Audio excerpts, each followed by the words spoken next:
you. I spoke to a woman once. I had been off of in 2002. Instead, I just had this dream of a three-generation horse farm, which finally bankrupted me with the floods. There's still I'm still in Dell. I sold the horse farm.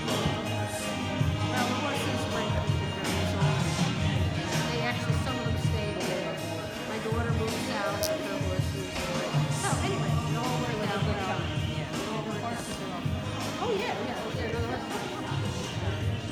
Oh yeah, sounds my grandson. What's his name?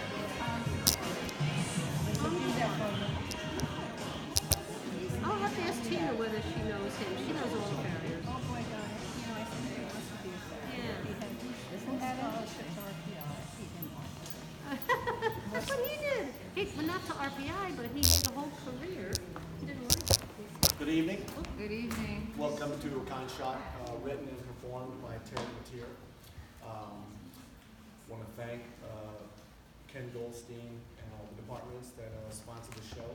Now would be a really good time to turn off any listening devices and be backed up during the program. The show's about 90 minutes with no intermission. There's a scorecard in your program that you can fill out after the show if you don't mind. I'll pass out some pencils.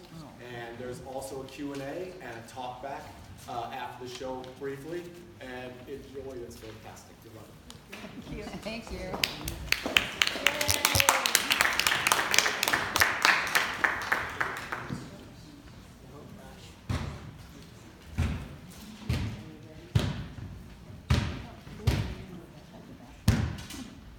Hi. How are ya? Some live ones right here. I love that. Hey, haven't seen you in a while. How you been? Yeah? I'm Terry. And thanks so much for coming. Before we get going, does anybody here know anything about basketball? A little. Yeah. What do you know? I know that when I played it in high school, we had dribble twice, stop, and throw. This was before Title IX. Yeah? Throw it, and we were not supposed to sweat, I guess, or something. You were Or supposed to fall. sweat Yeah, or fall. or fall? Did you wear skirts and stuff and one Yeah, we leg had the little, and 6 people? Was it yeah, I 6? don't remember how many. Like 3 were only allowed on, Half court, yeah. and we never went anywhere. You know, anybody else know anything they want to share about basketball? You get 2 points for a basket. Yeah. One for free. One for a free. Yeah, and a 3-point, you're all into that, right? A lot of 3 points were made this March Madness. They maybe watched some of the games and stuff. Yeah. No? Okay, how about, does anybody know who Michael Jordan is? No. Does someone say no? I'm joking. It was a joke. Yeah, okay. He advertises sneakers, right? Yeah, that guy. We're on to something. Come on in. We were just wondering, do you guys know anything about Michael Jordan? A little bit. You know who he is, right? Yeah, of course. Why don't you come over here? Sure. So I don't have to yell so much. Turn my neck, you know. So somebody told me, I can't remember who, but someone just told me that he actually missed more shots than he made. Oh. So statistically, he's a loser. So I used to play pro ball, and my job on defense was to stand in the middle of the key, like this is a key, and block shots and get rebounds because, right That's here, the key. this is it. Because I played the center. The center is usually the biggest one on the team, right? Some of you know. And then you got a forward, guard, and a point guard. And the point guard's the one that can handle the ball really well, like Curly, you know, from Curly from the Harlem Globetrotters. I was not the point guard. And then on offense, my job was to stand outside of the key and post up. And that means ask for the ball and shoot it with my back to the basket. You can imagine there's a basket here for your viewing preference. And like, one of my moves might be to show the defense the ball and do something like that. Or or a hook shot it, and they would all go in, just like that. And so I had some coaches that showed me how to move like that. I had a lot of coaches. And they showed me, not just stuff about basketball, but life. So my first coach was my dad. And he taught me to say my first word, flower. And then when I was 4, he died, flying a Phantom jet for the Navy. So then my mom became the coach. And in the 2nd grade, she taught me how to roll and smoke my first joint. She said, well, you're going to smoke dope anyway, you might as well learn how to do it right. Mom was not a good coach. She had no sense of boundaries. None. When I was in the 3rd grade, she had this party and she invited all the hippies over and they had a water fight inside our house. And my mom actually dragged a garden hose through the back door, into the living room, hosed the hippies, the furniture down like a car wash, right?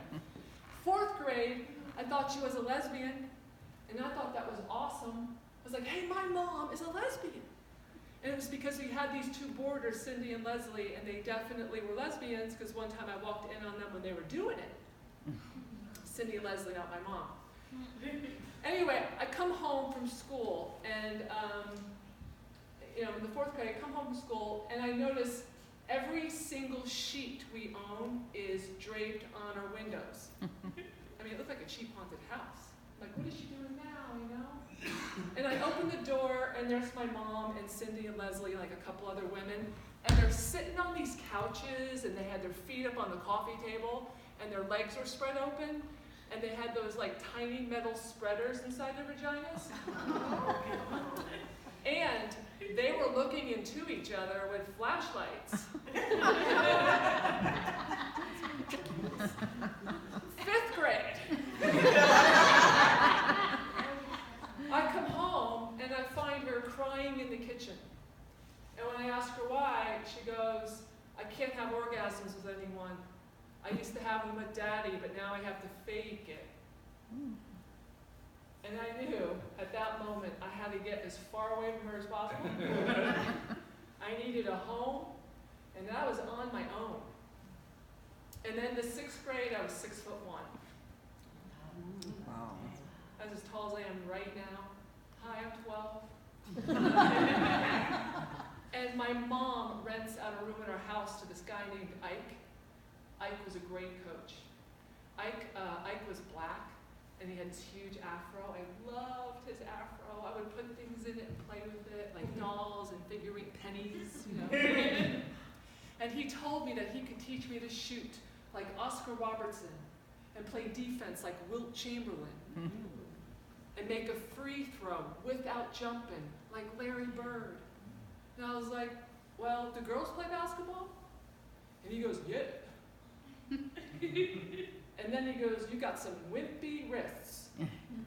So he showed me how to crunch up the New York Times to develop my strength so I could palm a ball. And I remember thinking, man, this ball is really big. Is it even going to fit inside the rim? Ike tells me that 2 balls can fit inside the rim at the same time. And it's true because regulation-sized women's balls are a little bit smaller than men's balls. Sometimes. Yeah, I did not believe him either. Depends on how you blow them up. Oh, okay. I'm going to add that into the show. Immediately. Copywriter, get the... No? I mean, I don't even know. I think I got to start over with this bit. So, and anyway, I didn't believe him. And so he told me to pretend I was Gumby. You know that big green guy with the cartoon head? Yeah. He said, pretend you can take your Gumby arm and you can make a long arc with it, and you can put your hand and the ball, both of them, into the hoop. So like for hours, I'd pretend I was Gumby, like even at school, which is probably why I was a loner. I remember one time there was this kid at school and he comes up to me and he goes, hey, you know that guy Ike, he's a nigger. And I had no idea what that was. So the next time Ike and I were playing, I was like, hey Ike, are you a nigger? And he said, I don't remember exactly what he said, but he told me about the origin of the word, that it comes from Nigeria, something about Mark Twain and Richard Pryor. And then he said, the kid didn't know, but had said it to hurt people. And I was like, what a fucking asshole. And I was like, no, that kid got hurt, and hurt people need love, to love them, to hold them. And I was like, you want me to love somebody who's hurt me? And he said, you gotta love everybody, but you don't have to trust them. And then he did the coolest thing ever. He taught me how to shoot a ball with one hand. Because like a lot of the kids were shooting with two hands, because they were small hands, and they would do it like this, and they would bang it off the backboard, and if they missed, the ball would just like fly around, just couldn't. So Ike taught me how to shoot it with one hand. I don't know if you'll be able to see this, like that. See what I'm doing with my wrist here? I'm flicking it down. Oh. Yeah. That is a follow through, and that gives the ball the backspin. And the backspin is what makes the swish sound when it goes into the net. And if you do it right, the ball will go into the hoop and it'll keep spinning. And when it hits the floor, it'll spin right back to you. In fact, sometimes I would only count my baskets when the ball went in and spun back to me. He said that we were developing my touch. He said that touch was one of the most important things, that when you have good touch, even when you miss, the ball bounces lighter and closer to the rim. So if you think about it, missed shot, good touch is really like an assist because it's easier for your teammates to rebound, maybe go up and score.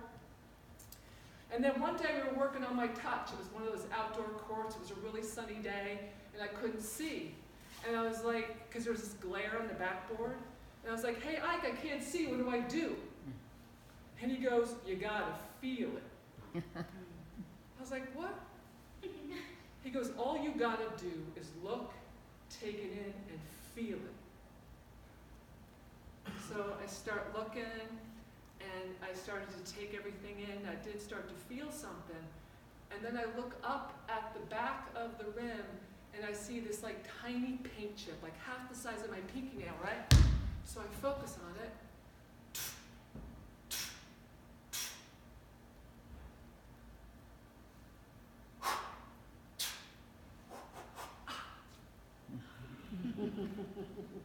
Ike goes, feel it?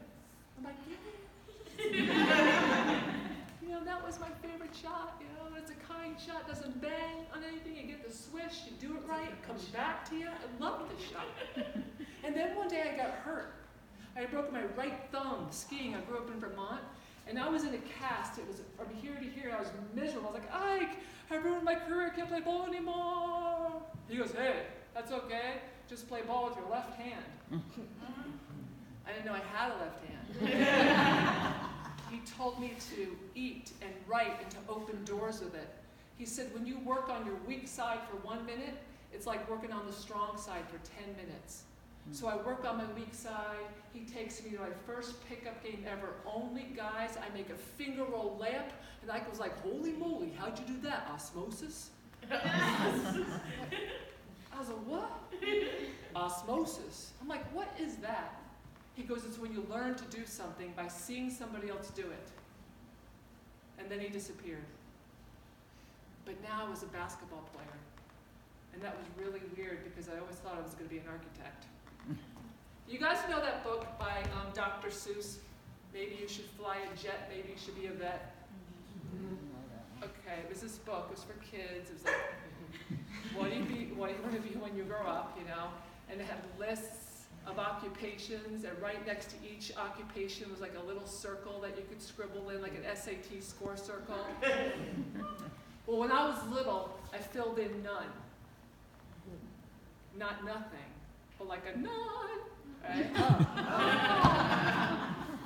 And then later I scratched out the none, and I filled in architect, but now I'm playing ball. I really want to do that. How do you make money doing that? There's no, money for that. So there was no WNBA either. So I focus on architecture.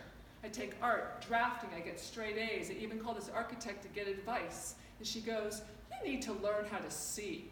Yeah, drawing helps you see. Draw everything. I draw everything. I draw cats, I draw plants, I draw clothing. I even try to put basketball and design together. I design a telethrone. It's a phone. It's round, it's shaped like a ball, and if you answer it, and it's not for you, you can telethrone. Yeah, you got it, sort of. So anyway, the best colleges for architecture were the Ivy League schools, real expensive, couldn't afford anything, right? And then someone said, you might be able to get a basketball scholarship. So I kept playing through grade school. I go to these basketball camps in the summer, and by the time I was in the 9th grade, I had 2 shoe boxes filled with letters from colleges from all over the place. And one of them was a letter from the head coach at Boston University, and she wanted to offer me a partial scholarship, and BU had an architecture program. Bingo! So I get the application, and I fill out, the first page, no problem, and then I get to the second page, got a problem. They want a personal essay. It could be no longer than 500 words, and at the bottom of the instructions it says, let your voice come through in your essay. Now, there's something you should know about me, and that is I see and hear words differently. Like when I was 5, I was sent to church, and I was told at church my father was heavenly, so I thought my dad was the heavenly father. And just a couple years ago, I'm driving up in Woodstock, by Catskill Art and Supply there, and I look up and I see this sign. It says, slow children playing. I was like, where are they? Maybe they'll let me play. I wonder what they're wearing, So when I read, let your voice come through in your essay, I was like, how on earth am I going to make my essay a musical? With 500 words? Don't they use the lined paper with the... So I really needed help. So one evening, a friend of the family comes over to help, Uncle Joe. Now, he wasn't my real uncle. He was actually Michael's best friend. Michael was my mom's main squeeze, and Michael was 6'7", used to play for the Los Angeles Lakers, and the first person he got stoned with was Kareem Abdul-Jabbar. It stays in this room. And Joe and him were best friends. Like, Joe's always around, so like to make things easier, we just start calling him Uncle Joe. And Joe was a former AAA baseball player and currently the head editor at Yankee magazine. I mean, I'm in the best of hands. He brings over one of those like old school typewriters, cigar, asks me a couple questions, bangs the thing out in 10 minutes. I'm so excited. And then he starts cooking meat. And I'm like, no thanks, I'm a vegetarian. And then he starts pouring wine, he starts teaching about the wine. He says something about the red of the meat, the white, I was just drunk, I don't know. And then he starts to cut a piece of meat, and it's pink in the middle and like black on the out, and it jiggles. And he inserts a fork into it, so like the fork is upside down. And then he puts a piece of meat next to my mouth, and he kind of made me eat it. And then we ate in the living room, and I sat on the floor, and he sat on the couch, and then he unzipped himself, started to feel himself, and then he taught me how to put my mouth on him. He said something about the tip. I don't remember. Anyway, I got accepted to BU. But I didn't go to BU, because I was really messed up. I started starving myself. I got emotionally weird. At one point, I was 125 pounds, and I knew I wanted to get away, go to college. I wasn't sure how to do it. So I started hanging around the high school coach, and he seemed really cool, but when you're starving, your brain doesn't work too good, and I wasn't the greatest judge of character, because one day during driver's ed, he showed me how to give him a hand job. So I wrote an essay about it, about the driver's ed thing. And I put "help me" on the cover of the essay in huge letters. I even wrote them slanted, so they definitely, would be seen. And then I'm waiting for someone to say something, but nobody does. So I decide to talk to God. because nobody else is listening and things start to happen. I start to play better, a lot better. In fact, I get invited to play in an all-star game and I make the shot of a lifetime at the buzzer for the game, nothing but net, and sure enough, the coach from Rollins College, who's like in the dark, like way back in here, right? She just happened to be watching and she approaches me and she goes, "Hey, how'd you like to play for me?" I said, "Okay." I got into Rollins College, and I went down to the great big city of Winter Park, Florida, and I play for the coach, and I play really well. And then she starts to talk to me about really important stuff, like how I should become a lesbian. And I really wasn't feeling it. So I transferred to FSU, Florida State University, and I go out for the girls' basketball team, and I make it as a walk-on. That means no scholarship, but hey, I make it. However, this is a huge Division I school, and I'm not as good as the rest of the team. In fact, I play 10 minutes that whole season. Now, I really need a scholarship, and I'm not sure how this is going to happen. But then Billy Graham comes to FSU, and I get to watch him lecture about this thing called blind faith. It's when you work really hard towards a goal, knowing it's all going to work out because you are God's child. And I thought, finally, I get to be a child. And I go along with it, and I pray a lot. I'm like a walking prayer. And I notice the more I pray, the less I sin, the more shots I make. So I keep praying to see what else is going to happen. Next thing happens, some of the girls on the team start hitting on me. Now, when I say hitting on me, I mean our team captain, All-American, grabs me at a party and shoves her tongue down my throat. So I redshirt. That means sit out for a season, and I start to play rugby. I get really strong. Like right now, I weigh 160. Back then, I was 280. Oh, I mean, I look like a linebacker for the Dallas Cowboys, right? And I'm really good at rugby, but I love basketball. So I start playing again with these guys in the gym, and man, it looked like they were in some sort of league. Some of these guys were so good that as soon as like one of them would walk into the gym, you know, to get picked up to play, all you heard was, "Oh, I got him. No, I got him. He's on my team." And I knew there was no way I was ever going to be able to get to take a shot here because they would just block it. I mean, they were huge. So I started practicing my outside shot. Three-point shot, way like right here. And I started to get pretty good. And then one of them asked me if I wanted to play in the black team. I'm like, all right, you know, blind faith, let's go. So the next day he hands me a uniform. It is a black tank top with a big white 15. And he goes, "Our first game is tomorrow night in Frenchtown. Why don't you come early, leave the rest of the team?" Well, Frenchtown was not a safe part of Tallahassee, Florida. In fact, it had the most rape per capita in the United States. And the game's at night. So I get to the gym, and I go inside, and I look around, and there's over 1,000 people in the gym. I am the only white person, and I'm the only girl playing on a team. And I look up in these bleachers, and pretty much everybody in them just stopped what they were doing and stared. Froze. And then I look for my team, and they're like warming up at this basket way over there, and they're the most incredible athletes I've ever seen. Like, even to this day, I've never seen guys like this. And the other team looked just like them. So come to find out, this league is filled with these guys who were going to be professional football or basketball players. I had no idea. But what I did know was, okay, I'm going to have to get from where I'm standing to like way over there, and I couldn't move. Like, I just could not move. So I began to pray. Dear God, I am not here. This isn't me. You're going to have to, can you please play for me like a vessel? Shine your light through me, show me why I'm here. In Jesus' name I pray, amen. And as soon as I start moving, someone yells out, "Terry, you're starting!" So like a couple seconds into the game, one of our big guys gets a rebound, and I somehow manage to call, outlet! That's what you say when you're open. He passes me the ball, and all of a sudden my arm, totally on its own, just starts to move with the ball.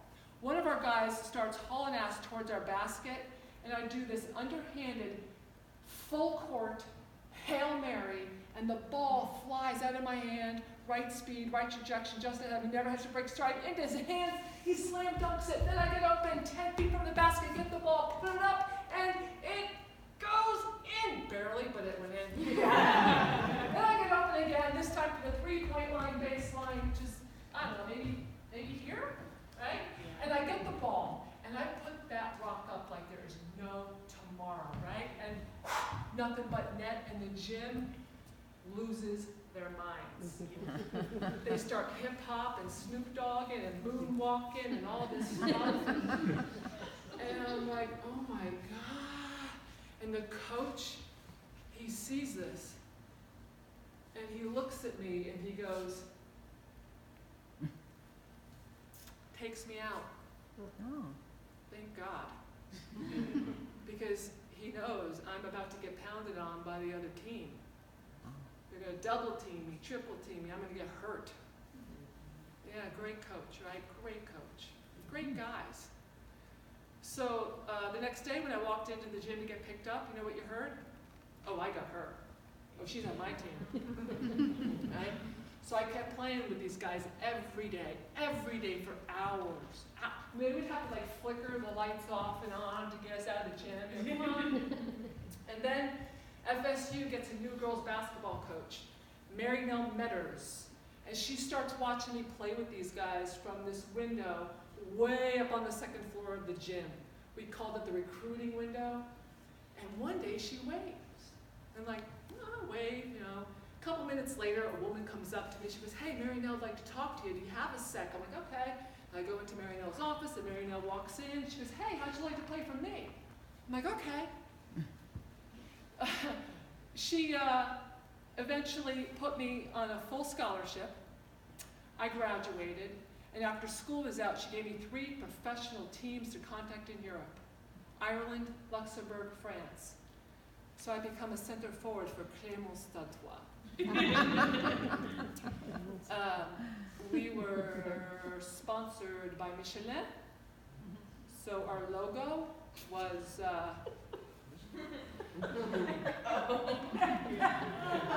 Marshmallow Man, Tire Man, Bébé. Not very sexy, but you know. So things are really different over there. Like the key.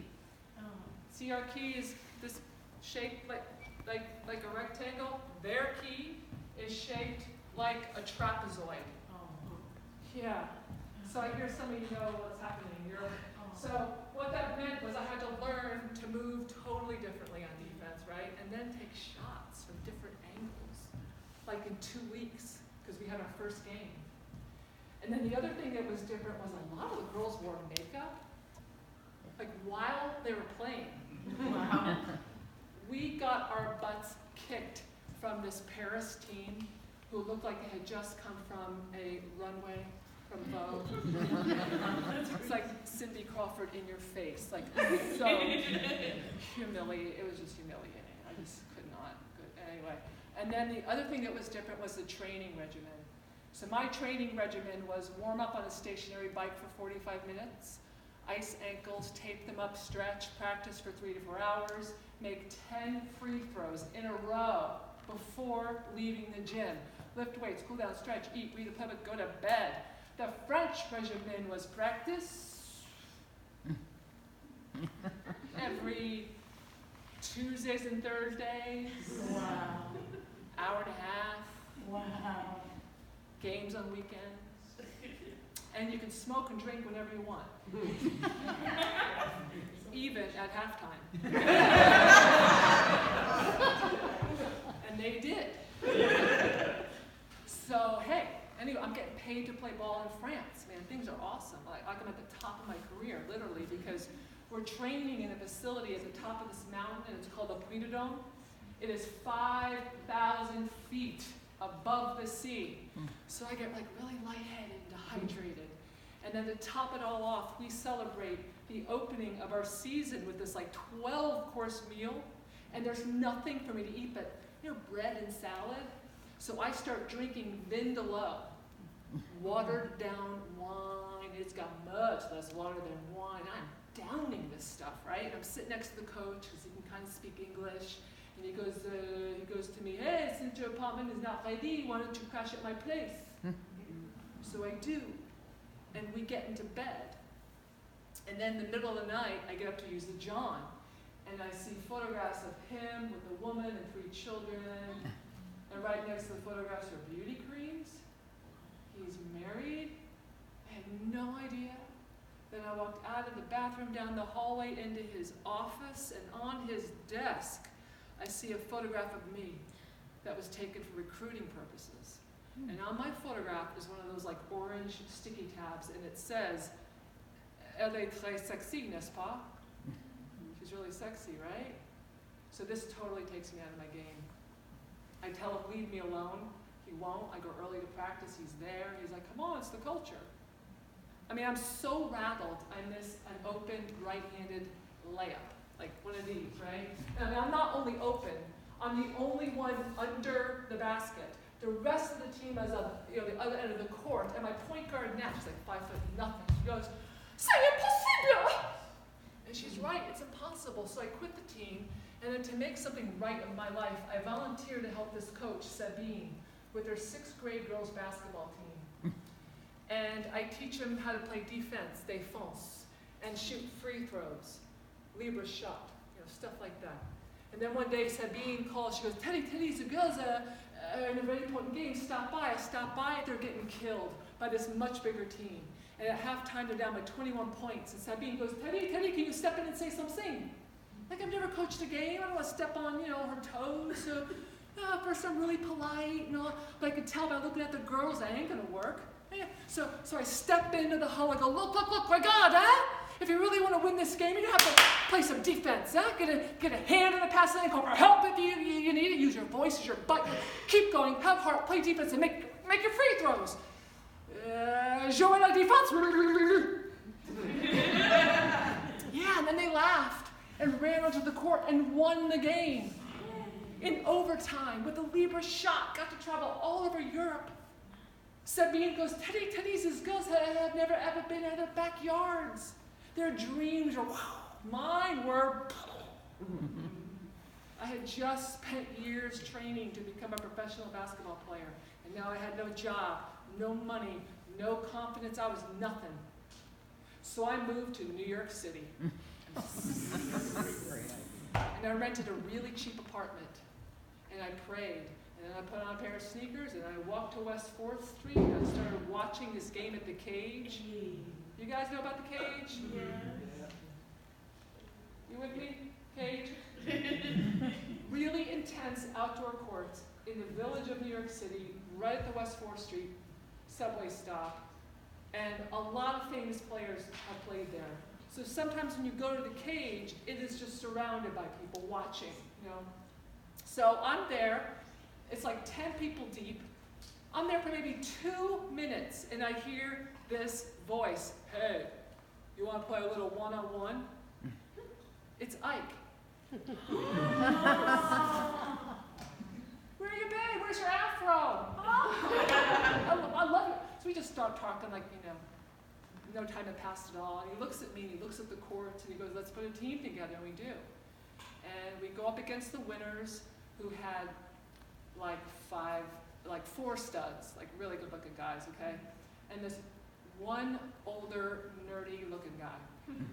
I feel really bad for him because he really does look like a nerd. He has those socks that come all the way up to the knees with the 3 stripes, and the knee pads and the elbow pads and the wristband, the goggles, headband.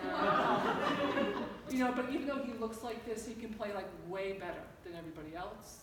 And I could see right away, okay, they're going to pair us up against each other because he's older and I'm a girl, and that's exactly what happens.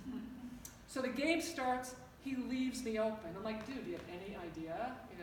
So I just make the first 3 shots. So he starts to put his hands on me. So I cut under the basket baseline. This is the baseline. And he shoves me out of bounds. Now this is a really dangerous thing to do at the cage because there's this concrete curb and a chain link fence. I'm like, hey, fuck you can't fucking do that. He laughs, does it again, walks up to me, goes, walks away. I'm like, okay, snort man, let's go. So I sort of like grab his forearm and I sort of hit him, and he's so surprised I would do it because I'm a girl, but I was strong. He flies back against the chain link, the crowd starts clapping, he lunges with his fist cocked back, ready to go at it. Both teams grab him, someone yells out, don't hit her, AJ, she's a girl, she's a girl. I'm like, thanks. 5 seconds later, I made the winning shot, left-handed finger roll, layup, the crowd goes crazy, I'm like, in your face, snort man. And Ike is really proud, and we start talking, and Ike goes, what do you think you want to do with the rest of your life? I'm like, I'm thinking about putting basketball and design and spirituality together to help people. And he goes, I'm like, what do you want to do? He goes, shoot a big woman with a camera. So we go up to his roof on 39th and, it was 15th and 9th, and he starts shooting, and I took off all my clothes, because that's what the models are doing in France. And Ike was an incredible photographer, never touched me. He shot with a Nikon. He used T-Max 100 film for black and white, and he took the most incredible photographs. New York City skyline, me, nude. And then he looked at me and he goes, what do you really want to do? And I'm like, I think I want to perform. And just like basketball, he coached. Lift your butt, point your toe, pivot your hips left, shoulders right, makes a tiny waist. And then he goes, lose weight, get pretty, that's your job. So I did. And I started wearing leggings with these like spandex dresses while playing basketball. And I just killed the guys. Just took them to the hole, pun intended. So one day we're playing on Horatio Street, really nice outdoor courts, really friendly courts in the West Village. And Ike is talking to some friends, and he comes over to me, he goes, hey, one of my guys knows an agent, and they're looking for someone to cast as a pilot. And I think you'd be good for it. I think you should go do it, but don't tell anybody about playing ball. Just focus on the pilot. So I do. I go back to my apartment and I dress up just like Amelia Earhart. I put on a pair of tall black riding boots, khaki-colored pants, my father's Top Gun flight jacket with his name tag and emblem, and I seriously thought about goggles and a scarf. But I thought, I want to be different, and everyone else is going to be wearing those. I didn't have much money for makeup, so I put dirt all over my face, so it looked like I had just landed. That was perfect. Now this audition was in Midtown, really fancy building, and it had like those security guards with the turnstiles, right? And I go into one of the guards, he looks at me and he goes, let me see the package. Now I did not have a package, I had my knapsack with my modeling portfolio. And I was like, I don't have a package, I'm here for the pilot. And he goes, that's pretty funny. Top floor. So like, okay, so I get to the top floor and there's this receptionist and she, oh my God, you guys, she's stunning. And she's sitting at one of those like Star Trek desks. And I walk up to her and she goes, may I help you? And I go, yeah, I'm here for the pilot. Are you sure? Yeah, I'm ready to go. And then this guy comes up from behind her, like out of nowhere, and he looks at me, and he's like, he goes like this. So I follow him to his office. It is a corner office, and it's filled with glass windows. I mean, I could see everything. I could see, Guggenheim and Central Park. I mean, I could see my future. I'm sitting here, and on his desk is like one of those nameplates, Goldstein. Not him, but really, Mr. Goldstein. And I'm like, Goldstein's looking at me, and he goes, so, about this pilot. And I blurt out, my dad was a pilot in the Navy. He flew Phantom jets. Through osmosis, I can pull it off. Total silence. Like the loudest silence in the universe. And it makes me think maybe Goldstein doesn't know the word osmosis. Or maybe I used it wrong in the sentence. Or maybe actors are not allowed to speak at auditions. So I go with that and I make a vow not to speak. And Goldstein goes, let me see your modeling portfolio. He's walking out, he goes, whoa, have you ever thought about shooting with Leibovitz? And I just blurt out, no, these are shot with a Nikon. Total silence again. I recommit not for nothing for the rest of the intercessionaire, because he's walking out my stuff, right? And finally he gives me his card, he goes, call me in a week. So a couple days later, I'm looking at the card, I'm like, I don't think that went over too well. Maybe he wants more photos. So I ask Ike if he'll take more. He goes, yes. And to get ideas, we go to the Metropolitan Museum of Art. So we're at the Met. And Ike shows me this 19th century portrait of a female. And he goes, look at that. Yeah, that's a man posing. Like, I know it's a woman's head, but look at that hand. That's a man's hand. And look, there's a shadow in the neck, that's an Adam's apple. And look at all the folds and the clothing. They don't even know where the breasts are. Women were not allowed to pose back then. And then he walks away and he goes, sexism is the root of racism. And I was like, what? And he goes, you feel like a white man trapped in a woman's body, right? I'm like, oh my God, yeah. And he goes, yeah. So do I. So then he shows me the statues, the ones on the stairs and in the garden area, and he tells me about the story of Pygmalion, about the artist who spent his entire life perfecting the female form, and then with a kiss, brought her to life. He even went up to a statue and he kissed it, took a picture of my statue, and then he looked at me, and he goes, you know what? You're balanced. I'm hooking you up with an agent. A week later, I get a call from an agent who says something like, we're looking for a guy who could be a girl, or a girl dressed up as a guy, but also a girl. So I tell Ike, he goes, perfect. And he brings me to the meatpacking district. And we go to one of those old spooky buildings up like 2 flights of stairs, and he pulls open this huge heavy door, and inside is a brightly lit loft filled with colorful clothing, pinks, greens, plastics, feathers, and everything in there fit me, even the shoes, and I wear a size 11. Because it was a transvestite shop. I had no idea, right? So he has me in like fishnets and a short skirt, and he stuffs my bra so I look bigger, and then he puts on my makeup. Pancake powder, all like white, clown white, gobs of blush, big red lips, and then the false eyelashes. So, when he puts the false eyelashes on, he put them on at an angle. So like, here's my real eyelashes right here, right?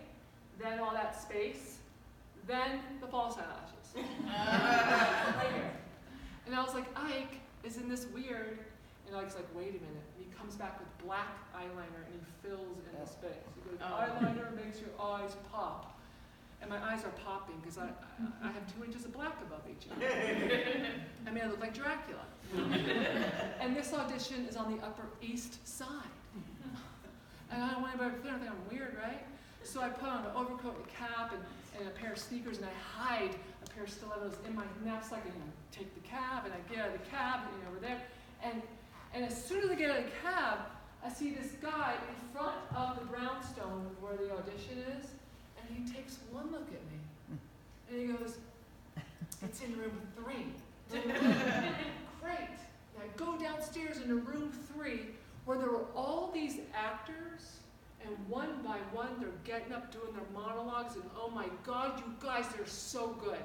Like, they're all just like really believable, and then they're all crying because the material was just so, heartfelt, and oh my God, I was just so intimidated with how good they were, and I didn't have a monologue. I was like, why did the agent tell me about the monologue? But then I noticed none of the actors are in costume. I'm like, where's their costumes? Like, where's all this stuff? I mean, come on, I got mine on. And I was like, oh my God, maybe I should have mine on. Like, maybe it's too pushy. I have to regroup. So I leave the room, go down the hall to think, like, do I take off my coat? Do I show my stuff? I mean, damn, I could really use a monologue. And then I'm like, you know what? I'll just make something up. I mean, how hard can acting really be? But I know it's going to make me cry because like the actors are really good at that. So I start thinking about things in my life that are going to make me cry, and I come up with the day that my mom gave away my dog, Bear, and then I got attacked by bees. So like now I'm crying, which gives me confidence. So I think, okay, I'll go all in. I take off my coat, my hat, and then I get cocky, like I'm going to go into a big game. And I think these exact thoughts. I think, okay, I'm going to go in there, I'm going to blow them out of the water. Well, I'm going to do some shit they've never seen before. I mean, they're going to be talking about this day forever because they're a bunch of fucking losers. I'm going to go in there and kick some major ass. And I lean on a wall to balance myself so I could put on my stilettos. And when I look up at this wall, I see a sign, and it says, the AA meeting is in room 3 today.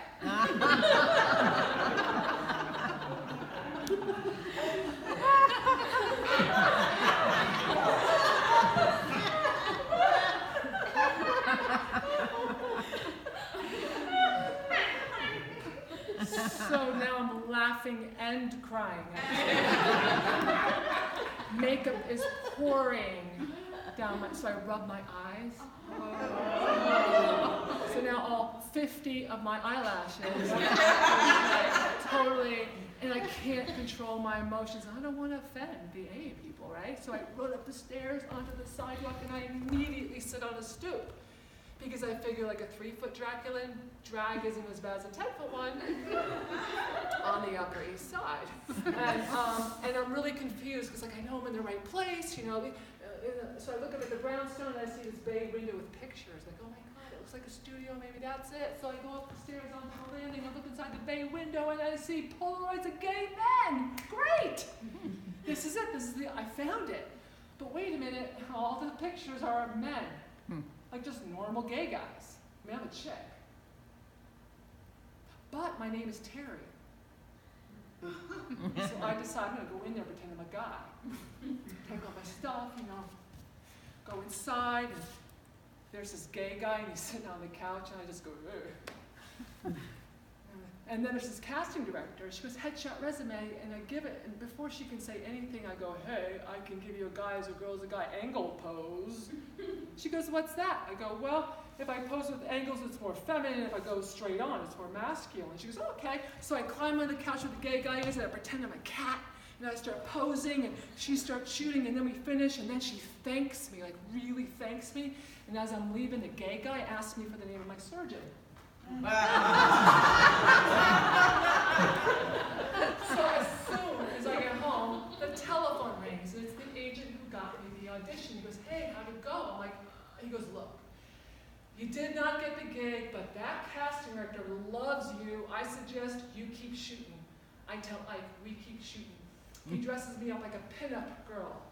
Soft makeup, see-through robe, big curls. He goes, get up on the bed. Lie back. Hang your right arm over. Arch your back. Spread your legs.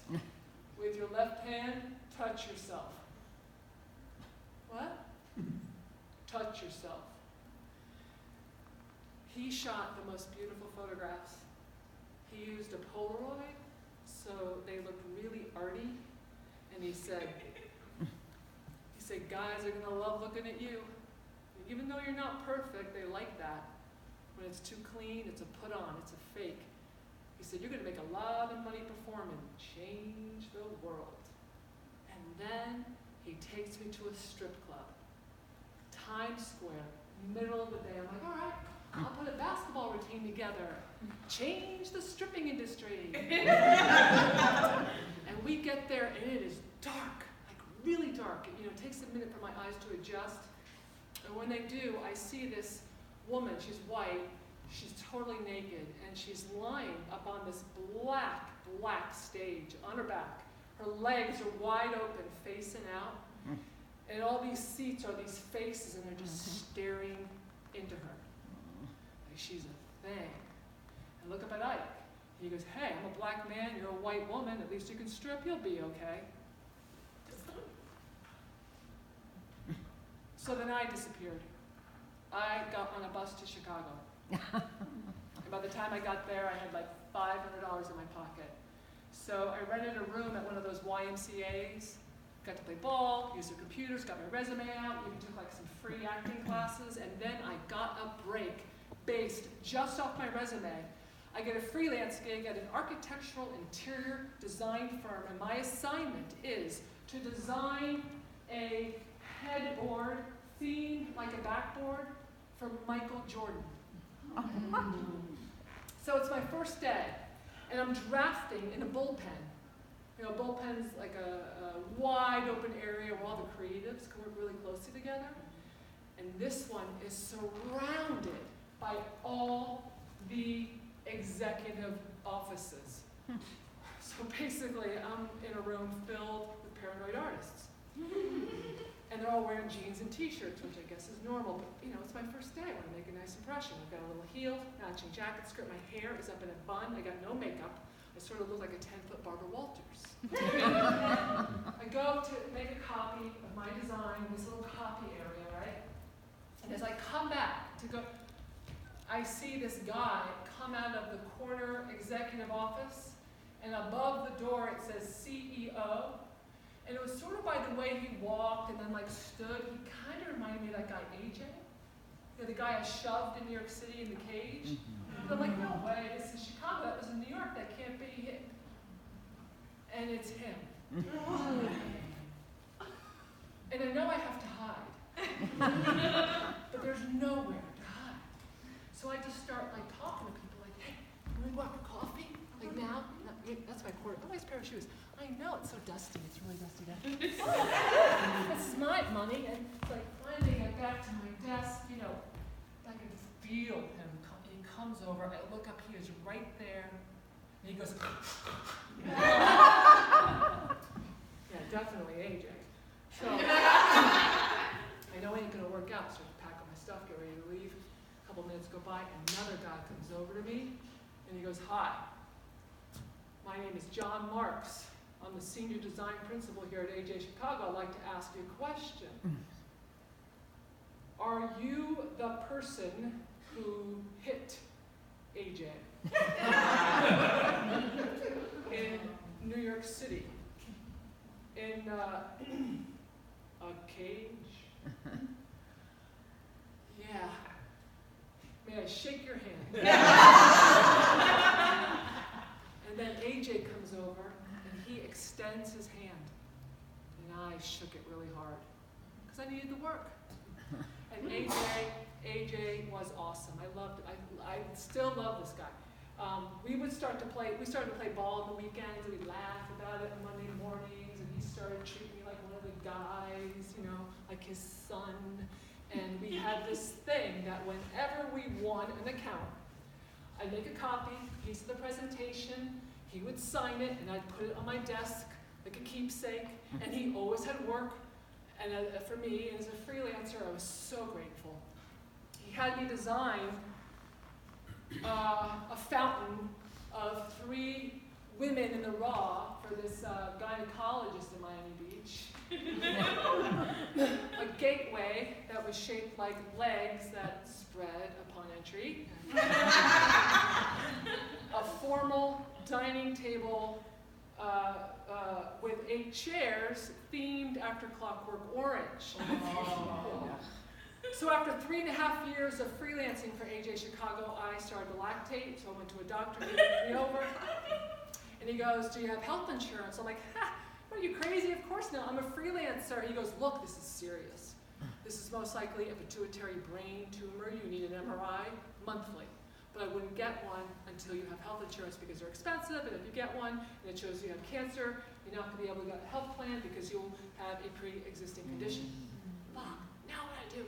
I run right to AJ and I beg him to put me on staff. So I get the health insurance, and AJ goes, and these are his exact words, he goes, cancer? I don't think so. How's your sex life? Do Do you have a good dildo? Do you ejaculate when you have orgasms? When I first started begging my wife I'd make her ejaculate, she's a smart woman. She didn't know what it was. She thought she had urinated. Look, the key to a woman's health is her ejaculation carry. You know how far she can. I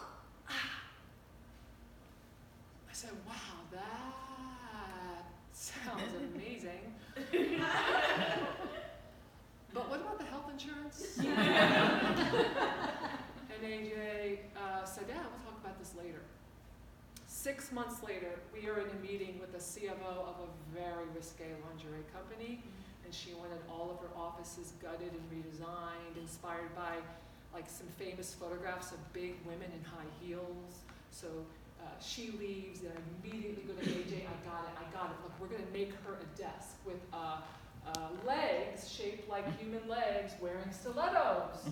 Yeah, the model. I have like 1,000 pictures of me in high heels. Look, you can make a cast out of my legs. Look, we're gonna get the account. You can put me on staff. I get the health insurance. AJ goes, okay, that sounds pretty good. Hey, what about those photos? So the next day, I bring in all of Ike's work, the photos on the roof, the arty ones in the bed. AJ goes, wow, these shots are great. He talks of line, form, aesthetics. He goes, Monday morning, why don't you come in at 5:30? We'll talk about all this. So Monday morning, I get there at 5:30. Nobody's there, not unusual. I walk into his office, and he goes, hey, I'm glad you're here. Come on. Yeah, I'm glad you're here. Yeah, last night I had a dream. Yeah, I was fucking your mother, and then you come over to me, and you started banging, beat up on me, so I grab you, and I grab you, and I go, hey, it's okay, don't you get it? I'm your father. Yeah, I'm your father. And then, in real life, not the dream, but right in his office, he pins me to a wall and he kisses me on my thumb, his thumb, on my thumb, and I started to lose the feelings in my legs, slide down the wall, he kept pinning me, and I went to pivot away, and he grabs my arm and he steadies me. And then he hands me a plaster of Paris cast of his very erect penis, said, trust me, babe, it's me. And then he signed it. So now I know I gotta get away from AJ. Get another job, but how? I can't ask him for a reference, I got no money, there's a recession, I think about stripping. But I know stripping is never gonna cover the healthcare costs, so I seriously consider prostitution. For real. But who's gonna want a lactating hooker? I mean, I'm lactating, I have milk coming out of my nipples, I think I have cancer, I think about dying every day. So I think, you know what, I need to talk to somebody, and it needs to be a woman. My acting teacher, she's a woman. I go early to the class to tell her what's going on, but before I can say like a full sentence, she cuts me off. She goes, I know exactly what you need to do. You need to do a striptease. And I was like, what? But like, she just seemed so certain, right? So a week later, I come back to class, and I'm dressed up like a man basketball player on the outside and a stripper on the inside. And when it's my turn to do the routine, I sit at my boombox and I push play to the perfect music. It's a song by Peter Gabriel called Shaken the Tree, and it is exactly 6 minutes and 24 seconds long. And when the drum kicks in, I went to go dribble my ball, but there was a rug, so it didn't bounce back. So I had to put the ball over there. And when the African chanting chorus part started, I began to take off my clothes. First, my dad's jacket, but the zipper got stuck. So I had to wiggle out of that and put it over there. The sweatpants, you know, those gray ones with the elastic, you know. So I get it, and I go to, and my sneaker gets caught. It comes off inside, so it's dangling inside the pant. So I just work it like a bow, and the sneaker flies out. Misses everybody. So then the black like leggings. So as soon as I stick my butt out, I hear laughter. I'm like, oh my God, this must not be sexy, right? So I get down on the floor and I spread my legs. But this creates like a web of lycra in here. So I just pretend like I'm a snake and peel. It's hard to do this. And like spiritual snake, and like I get out of that. And then the black lace-up gloves. So when I rehearsed the gloves, they came right off. Right? But like now I'm crying and they're sticking to me because I'm really nervous because I'm doing it in front of people, right?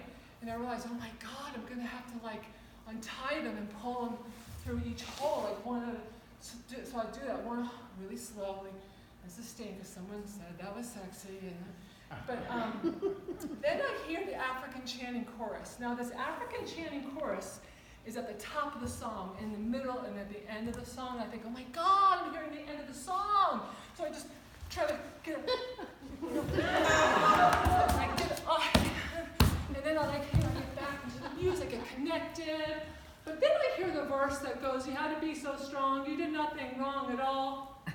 And I realize there's over 3.5 minutes of the song. And I only have 2 pieces of clothing on.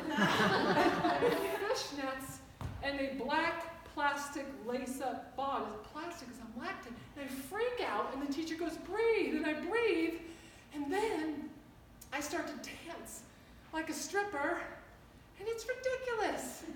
I got like this happening all by itself. Like just, I try to work it. It's just not, and then I do the sexy mouth. Basketball chicks aren't, you know, and then I pretend there's a pole, you know, and but there's like no pole, okay? It's nothing, right? And then, oh, the hair, if I take the hair down, that's the last thing strippers do, right? And then, but like the scrunchie, and so I keep that going because maybe they won't notice. And, you know, I just maybe keep, yeah, and then, so I finally get, and then, okay, and then, so I do this like way past the song, like a minute past the song. And when I look up, all the girls are over here, and they're not looking. All the guys are over here, and they're looking. And the teacher is in the middle. She was very proud. And then she asks for class feedback, and Chris, my scene partner, goes, oh, I thoroughly enjoyed that. And then Chris and I, we were walking through the park after class, and I wanted to ask him like about the girls. I couldn't understand the reaction of the girls. So he kind of like veered me over to this lamppost, and he looked right at me, and he goes, "Hey, what's going on with you?" And I told him everything about AJ, and he goes, "That's inappropriate behavior." And I said, "In a what?" And he goes, "That's inappropriate behavior." And I said, "What is that?" And he goes, "What he's doing to you, that's sexual harassment." So I went home, crawled into bed, and I slept for 3 days straight, uninterrupted. I went to bed on a Friday, woke up Monday, and the first thing I heard was a voice in my head. It was my voice, and it said, "Get a lawyer." And I did. I got a good one. I got the best. I remember, like, I didn't even shower. I ran to her office, had all this stuff from AJ's office. I had all this stuff out, and I started to tell her my story. I could tell by looking at her, you know, something was wrong. I'm like, "Well, what's wrong?" And she goes, "Well, the thing is you look okay to me." I'm like, "What do you mean? I'm a mess." She goes, "Yeah, you are now, but in a couple months you're going to recover. And when a jury sees you, tall, strong, all this architectural erotica, they're going to think you went along. They're going to think it's your fault. This is never going to hold up in court." And I knew she was right. And I started to think and wonder, like, how did this all ever happen to me? I mean, I graduated with a 3.8 GPA from a fighter-accredited program in interior design. I was a walk-on to a Division I girls basketball associate, and I earned a full scholarship. I was an 88% free throw shooter. That means for every 100 free throws, I could sink 88. I was awarded Best Defensive Player, Coach's Player, Team Player, Academic Player, the Buzz Narba Award for Outstanding Character that was given to a standout player who demonstrated qualities that were unrecordable. I had 3 offers to play in Europe.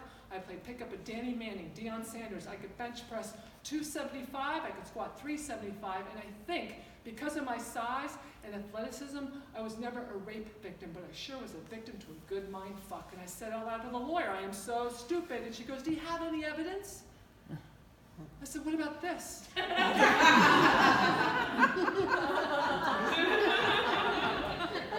She goes, oh, we win.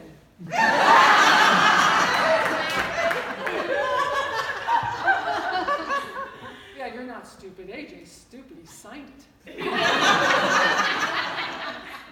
So she did what really good lawyers do. She took care of everything. And I did what I do really well. I got the hell out of Chicago. And within 6 months, this all disappeared. No lactation, no cancer. I have a clean bill of health. A year later, I ran into Brian. And 30 days after knowing him, I asked him to marry me, and he said, yes, of course. And this July, we'll have been married 20 years. I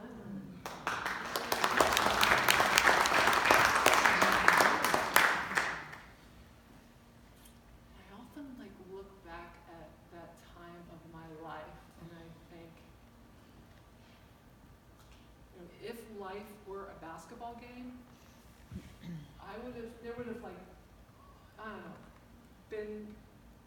there would have been somebody there always to say something, like a ref, like a referee or something, a ref to say, hey Ike, you took her to a strip club, you told her to take it up as a profession, as a foul, Terry on the line, shoot one-on-one, hold up Ike, we're not finished yet, you dressed her up like a pinup girl, told her to masturbate, that's a technical, Terry shoot two, Joe, you got her drunk. She told you she was a vegetarian. You cooked her meat anyway. Then you coached her to give you a blowjob. That's 3 flagrant fouls. You're out of the game. In fact, you're off the team. Handing your shirt. AJ, what the fuck? But life ain't a basketball game. We don't have refs. What we have is each other to step in and say stuff. When people first meet me, these are the first 3 things they will ask. Right in a row. How tall are you? 6'1". You ever play any basketball? Yeah, I used to play professionally. Can you dunk? No. But what I can do is step in. And especially on defense. In fact, that is my best move, right? I'm playing D on the center, forward guard, point guard. And let's say my point guard is guarding the best ball handler in the world. Curly, right from the Harlem Globetrotters, and Curly blows by my point guard. Woo! I'm going to step in and pick up Curly. Now I'm going to take that Harlem Globetrotter and take a ball as worth, right? Which means this teammate, she's going to step in, the whole team steps in. Our point guard recovers, and every time we do it, the more confident she gets because she knows I've got her back. I know she's got my back, she knows this creates incredible teams, you can't beat it. Cannot beat that. If I were your coach, first thing I'd show you is how to step in on D. So the first thing you do is you look. You look, you become like a hawk.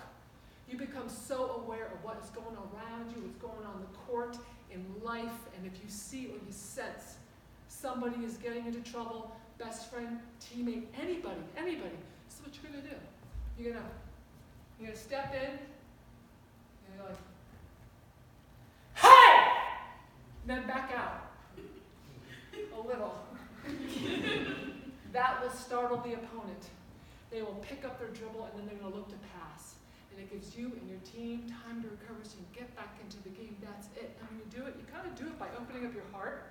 Look how much bigger I am when I do this, right? You don't need to be Michael Jordan. You don't even need a ball. All you got to do is look. Take it in.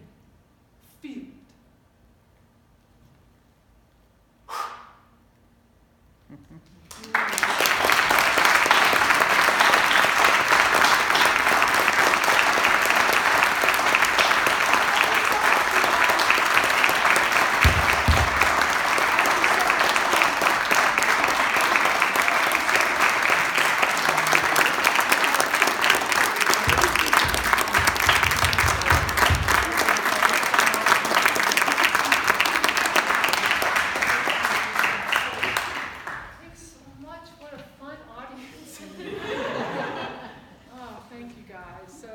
This is the part of the show where we have a